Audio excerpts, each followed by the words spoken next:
High voltage তার ছিঁড়ে সিলেটের কুমারগাঁও বিদ্যুৎ কেন্দ্রে আগুন লাগায় 5টি 33 কেভি ফিডারে বিদ্যুৎ সরবরাহ বন্ধ রয়েছে।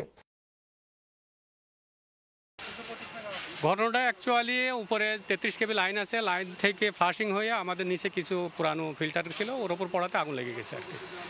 কারণ লাইনে 33 কে লাইনে ফ্লাশিং হওয়ার কারণে মাল ইয়াটা পড়ছে আর কি। 25 মিনিটের মধ্যে আগুনটা কন্ট্রোলে নিয়ে আসি, এতে আগুনটা ছড়াতে পারেনি, তাতে আমাদের প্ল্যান্টটা রক্ষা পেয়েছে।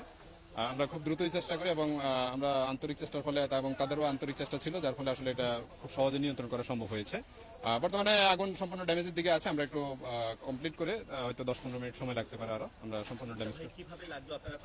আগুনটা যেটা আমরা শুনতে পেলাম তাদের কাছ থেকে, যে উপরে এখানে একটা 33,000 কেভি লাইন আছে, ওখান থেকে একটা স্পার্ক হয়ে নিচে পড়েছিল, স্পার্কের একটা স্কুলিংও নিচে পড়ে, ওখান থেকে নাকি আগুনের সূত্রপাত হয়।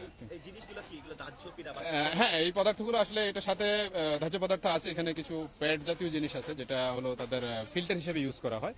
এগুলো কটন জাতীয় পদার্থ, যেটা হলো ডাস্টকে ক্লিয়ার করার জন্য ব্যবহার করা হয়, ডাস্টকে আটকানোর জন্য। তো এগুলোর দাহ্য পদার্থ, কিন্তু এগুলো এখানে রাখা আসলে।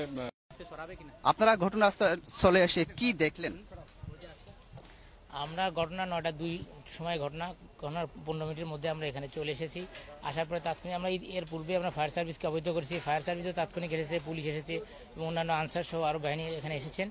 তো এখানে এসে আমরা দেখলাম যে আগুন দাউ দাউ করে জ্বলছে এবং তাৎক্ষণিকভাবে আমরা বিদ্যুৎ কর্তৃপক্ষের কাছে আমরা কথা বলে আমরা জানতে পারলাম যে এখানে যে গোলাপগঞ্জ ফিডারে 33,000 কেভি যে বিদ্যুৎ সাপ্লাই লাইন আছে, এটা এখানে আপনার স্পার্কিং হয়ে আগুনের স্পুলিং নিচে পড়েছে।